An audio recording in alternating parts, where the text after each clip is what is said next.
Voilà, nous commençons la série des invités pour parler certainement de réflexions stratégiques et solutions concrètes pour les finances en République démocratique du Congo avec M. Gradine Pongo. Gradine Pongo, il est entrepreneur, consultant d'affaires, conférencier, auteur et formateur dans les domaines d'affaires. Il est fondateur et directeur général de la société Modern Group, une entreprise évoluant dans les secteurs des finances et des investissements, ainsi que président de la société des divertissements Jericho SAS. Il est licencié en droit de l'Université protestante au Congo et aspirant à la certification d'analyse financière et banquier d'investissement à l'Institut Polytechnique de Marrakech, au Maroc. Monsieur Gradine Pongo, bienvenue. Merci beaucoup, monsieur Jean-Marie. Un long CV, hein? Merci beaucoup. D'abord, le plaisir de vous voir. Ça fait très longtemps. Très longtemps, effectivement. La dernière fois que je vous ai reçu, c'était avec votre jeu Jericho. Le jeu Jericho, ouais, exactement. Comment ça évolue maintenant? Ça évolue pas mal. Dieu fait grâce. On est dans une saison un temps de transition et nous sommes en train de travailler pour le meilleur de Jericho. Voilà, meilleur de Jericho, effectivement. Alors, cette fois-ci, vous êtes beaucoup plus lancé dans les domaines financiers. Exactement. Alors, il y a réflexion stratégique sur les solutions concrètes pour les finances en République démocratique du Congo. Qu'est-ce que vous avez voulu dire par là? Surtout que le pays fait face à l'agression. Alors. Ah, la touche de l'agression. Effectivement. Bienvenue à Télé 50. En fait, c'est premièrement une plateforme que nous avons appelée Modern Summit. Parce que nous, par rapport à nos recherches, nous avons retenu 3 axes de solutions pour les problèmes économiques de notre pays. Premièrement, il y a l'axe idéologique qui est incarné par le livre dont je suis auteur, Piste 143, les pays de la finance. Je pense que prochainement, nous allons avoir le temps de décortiquer là-dessus. Et deuxièmement, il y a l'axe synergique. Parce que nous pensons que l'union fait la force. Parce que nous pensons que la pensée précède l'action. Et raison pour laquelle nous avons mis en place cette plateforme qui organise donc ces rendez-vous du 3 avril. Et nous voulons réfléchir de manière concrète et aussi proposer des solutions adaptées à notre économie, au fait. Et troisièmement, il y a l'axe structurel et infrastructurel que nous proposons aux États. Voilà. Et tout ça, Modern, c'est ça? Modern Group. Yeah. Voilà. C'est quoi? C'est une structure? Modern Group, c'est une entreprise dont la proposition des valeurs tourne aussi autour de 3 axes principalement. Il y a l'axe gestion de patrimoine, où nous accompagnons nos partenaires dans la gestion de leur patrimoine, dans les conseils en termes d'investissement, afin de fructifier leurs avoirs. Et il y a aussi l'axe financière, purement financière. Nous avons le private equity, donc dans ce sens que nous travaillons pour investir dans les entreprises, les PME, afin de les apporter une certaine valeur financière, valeur stratégique, envie de travailler sur leur croissance. Il y a aussi l'axe structurel, l'accompagnement structurel des États. Là, nous proposons diverses activités, diverses actions pour permettre aux États d'atteindre leur plein potentiel. Et qu'est-ce que vous a beaucoup plus poussé pour arriver à la mise en place de cette structure? Merci beaucoup, monsieur Jean-David. Ce qui m'a poussé, c'est vraiment une question, elle est assez longue, mais je vais essayer de... Parce qu'on vous a vu avec Jericho, alors... Exactement, et tu m'as vu en droit avec toi. Effectivement, on a étudié d'ailleurs. Voilà. Alors, je me suis rendu compte, il y avait, par rapport à mon entreprise Jericho, j'avais commencé à avoir des ouvertures. Alors, en réfléchissant plus loin, je me suis rendu compte que j'aurais des limites et des limitations en ce qui concerne le financement. Parce qu'une entreprise ne peut pas grandir, atteindre des grands objectifs sans un financement assez conséquent. Et cela m'a amené à explorer le monde financier pour comprendre pourquoi dans notre pays c'est ainsi. Je me suis rendu compte que c'est vrai qu'il y a quand même des finances dans notre pays, mais ces finances-là sont très limitées. Ces finances sont très limitées, et raison pour laquelle nous sommes encore engloutis par cette pauvreté. Et cela ne permettra pas, la quantité de finances actuelles ne nous permettra pas de pouvoir atteindre nos objectifs, au fait. Vous savez que la plupart des jeunes entrepreneurs, ils rêvent des millions. Mais je suis arrivé à la certitude que ça sera presque utopie. Ça va rester lettre morte. Et cela m'a conduit à faire des recherches. Et je suis allé à Dubaï. explorer le monde financier de Dubaï. Il y a un grand centre financier à Dubaï qu'on appelle le DFC, Dubai International Financial Center, et sans pousser à faire des recherches, j'ai pris contact avec des entreprises sur place, j'ai fait des recherches, c'est ce qui m'a même conduit à écrire l'ouvrage plus de 143, et j'ai compris qu'au-delà de tous les défis que nous pourrions voir dans les pays, défis en termes de stabilité politique, en termes de plusieurs défis, hein, comme vous les connaissez, mais il y a un défi majeur, c'est que les finances dans notre pays est d'une rareté qui, dans les années à venir, si on continue ainsi, si on n'innove pas du point de vue financier, on risque d'avoir vraiment des problèmes dans le futur. Donc c'est un peu le cheminement de mon histoire. Et en réfléchissant que je suis arrivé à Morden Group, au fait. Voilà. Alors, votre ouvrage, c'est 243. Ça parle de quoi? Plus 243. On connaît ça, c'est le code de la RDC. Exactement. Le code de la RDC. C'est quoi la spécificité? Les pays de la finance, j'ai souligné le sous-titre, clé majeure pour la prospérité économique de la RDC. Alors, nous sommes partis d'un constat.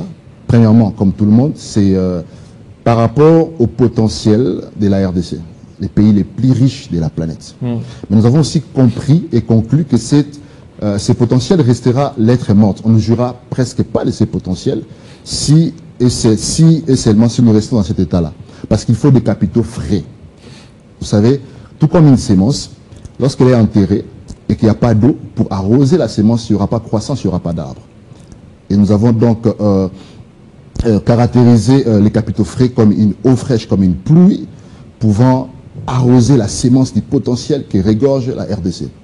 Et par là, nous avons, après avoir fait le constat par rapport au potentiel, nous avons analysé, premièrement, les circuits financiers du monde, en fait. D'où viennent les capitaux? Les capitaux du monde. D'où viennent les capitaux du monde en général? Nous avons épinglé cela. Et nous avons aussi essayé d'analyser la manne financière mondiale. Mais c'est Jean-David, on a eu à faire un constat, c'est que l'une de nos plus grandes banques, je cite DEA pour ne pas être déséquilibré, DEA. Deux banques, l'une de nos plus grandes banques, je ne vais pas citer.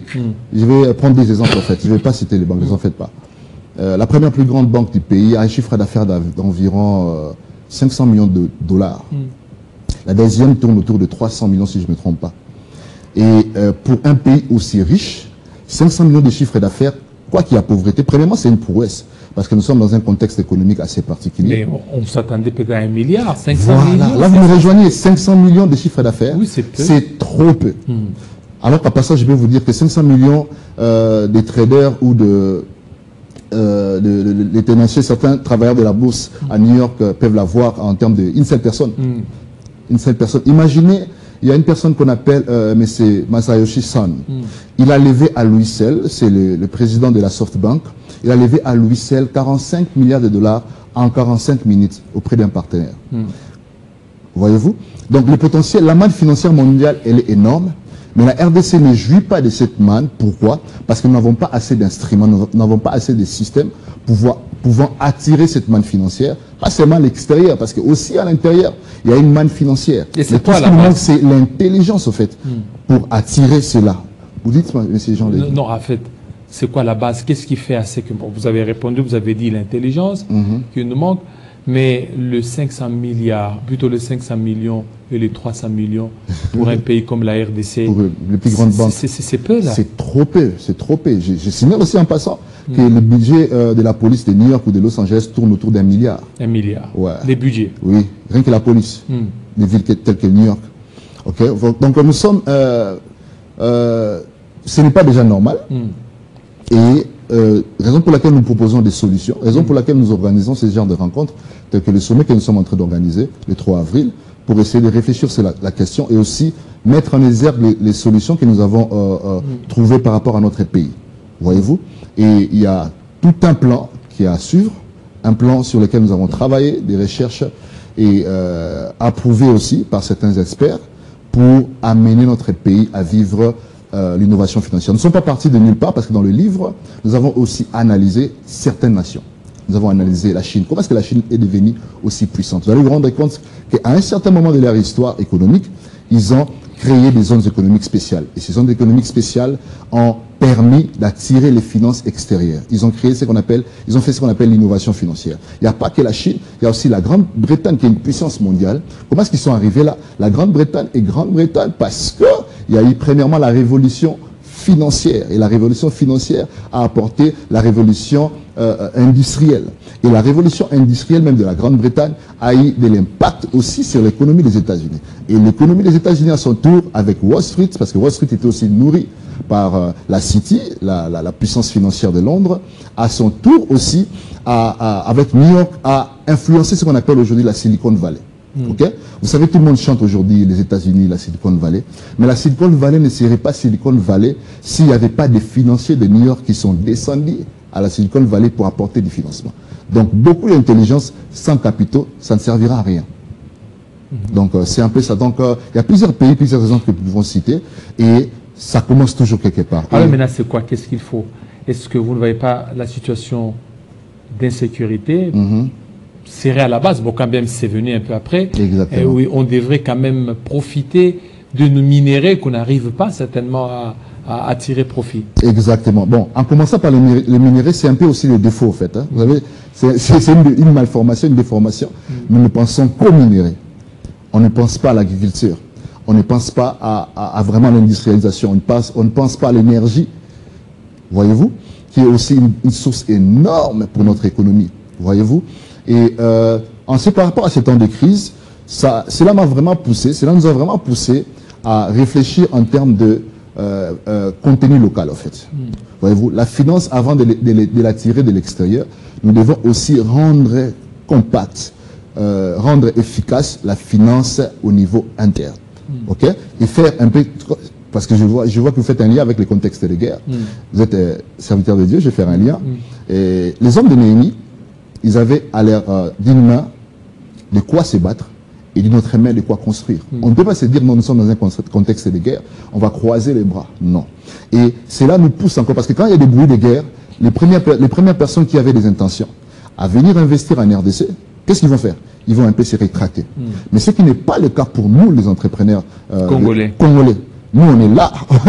Nous sommes là. Et raison pour laquelle c'est bien de penser aux investisseurs étrangers, mais c'est encore mieux de nourrir les entreprises locales, les entrepreneurs au niveau local, afin d'influencer l'économie. Et avec ce que les autres vont apporter, ça va créer un grand impact économique. En fait. Alors, pour ceux qui sont en train de nous suivre, parce que ce sera pour le 3 avril. Oui, oui. Alors, quelles sont quelques pistes?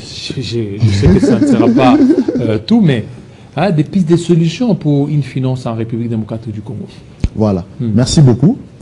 Alors, nous, c'est notre plan. Comme je dis d'abord, premièrement, l'axe idéologique. L'axe idéologique, nous les cristallisons dans ces livres, dans cet ouvrage, et nous comptons aussi vulgariser la pensée plus de 143, les pays de la finance. Dans les universités, en termes de conférences, parce qu'il faut premièrement investir dans l'homme. Voyez-vous? Il faut premièrement investir dans l'homme. Et aussi, concernant l'axe idéologique, nous avons un projet d'université spécialisée en termes de finances, parce qu'il faut préparer la main-d'œuvre. Voyez-vous? Une université spécialisée en termes de finances où les étudiants ne vont pas simplement recevoir des connaissances théoriques, mais aussi un leadership adapté au contexte économique de notre pays. Il y a aussi l'axe synergique qui se matérialise ou se cristallise par les sommets de Modern Summit, où nous voulons mettre ensemble les acteurs de l'écosystème financier de notre pays afin de réfléchir sur des solutions. Vous savez, aujourd'hui, M. Jean-David, le monde est tellement en avance par rapport à la finance. Aujourd'hui, on parle de la fintech. Dans notre pays, elle est un peu dans un niveau un peu embryonnaire, mais sous d'autres cieux, elle a atteint des dimensions où c'est qui nous pousse à dire que vraiment nous avons vraiment du chemin à faire. Et aussi à l'axe structurel, voyez-vous. Et là, nous proposons, par rapport à nos recherches, étant donné qu'il faut toujours commencer quelque part, une cité financière qui sera érigée quelque part dans la ville, on va passer dans le pays, nous n'allons pas citer, qui sera donc comme les modèles, un modèle d'influence, qui sera une zone économique spéciale, une cité financière avec des centres financiers, avec des bureaux des banques d'investissement. Donc c'est un plan, un projet assez titanesque, mais nous croyons possible pour influencer les provinces pour influencer l'industrialisation, influencer les infrastructures de notre pays. Voilà. Alors, Jocelyn, je vous ai envoyé une affiche, si vous êtes prêts. Mais alors, c'est Modern Summit. Modern Summit. Yeah. Voilà. C'est en français, c'est le sommet. Sommet moderne. Voilà. Modern Summit. Et thème réflexion sur réflexion stratégique et solutions concrètes pour la finance en RDC. Il y a des orateurs, c'est ça? Les panélistes, oui. Les panélistes, à peu près 8 panélistes. Bon, ils sont plus que ça. On peut pas Ils sont plus que ça. Yeah. Et en plus de cela, c'est le 3 avril, mais c'est payant. Ouais. Pourquoi payant? On va pas. Je trouve que ce n'est pas nécessaire de discuter du côté payant présentement. Voilà. Je pense que l'essentiel, c'est de rester focus sur le sujet. Sinon, on risque d'entrer dans le débat qui risque de faire perdre. Oui, mais c'est cette question, c'est que c'est question de dire ceux qui veulent participer, comment ils peuvent donner leur participation. Comment ils vont le faire? Ceux qui veulent participer, comment ils peuvent? Il y a un numéro, ils peuvent taper sur Facebook, Modern Summit. Voilà. Il y a un numéro sur l'affiche. J'avais envie de dire, ils peuvent même passer par vous, mais c'est Jean-David, pour vous orienter. Et aussi, je profite de l'occasion pour vous inviter officiellement à ces assises. D'accord. Et ils peuvent contacter le numéro Infoline et pour pouvoir participer. J'insiste que c'est vraiment des moments clés, des moments importants. On ne sera juste pas là pour faire beau, mais vraiment pour permettre à notre pays d'avancer de manière concrète. Non, donc soyez là, je vois des personnalités importantes, hein. Célestin Moukeba, Al-Kitenge, il y a Madame Sidonie Laterre, il y a Pierre Issa Ndangui, Véronique Kakayembe, Emmanuel Samba, Gradine Pongo, ainsi que Eric Makwala. Alors, ça, c'est vraiment encourageant. Merci beaucoup, voilà. M. Jean-David. Plein de bonnes choses à vous. Merci beaucoup. Et, alors, pour ceux qui veulent participer, qu'est-ce que vous leur garantissez? Alors, ce que nous leur garantissons, premièrement, c'est du contenu. Comme je disais tantôt, que c'est la pensée qui précède l'action. Voyez-vous, c'est du contenu exclusif. Vous avez vu, il y a des orateurs de qualité. Des qualités, effectivement. C'est du contenu exclusif. Nous leur garantissons aussi des moments d'échange et de networking. Vous savez, en business, des fois, ça ne dépend pas de la beauté de ton produit. Ça dépend aussi de qui tu connais. C'est ce qui donne de la vitesse, au fait, en termes de business. C'est important de rencontrer des personnes qui ont déjà évolué dans le secteur où vous comptez aussi évoluer, si je peux me répéter. Donc, il y a ces contenus-là, il y a des solutions. Et aussi, ils ont aussi l'opportunité de venir exposer leurs solutions en termes de finances, au fait. Donc, c'est un peu ça en gros. Merci. Merci à vous. Merci surtout, beaucoup, de votre passage et surtout cet éclaircissement. Merci beaucoup. De droit directement aux finances, voilà, c'est ça. Modern Summit. Voilà, tu es génial, Jocelyn. Merci à toi, Modern Summit. Il y a toute une histoire derrière de droit. Voilà, il y a directement vers voilà, la merci. Merci beaucoup. Merci. Merci beaucoup. Des très bonnes choses à vous. Merci.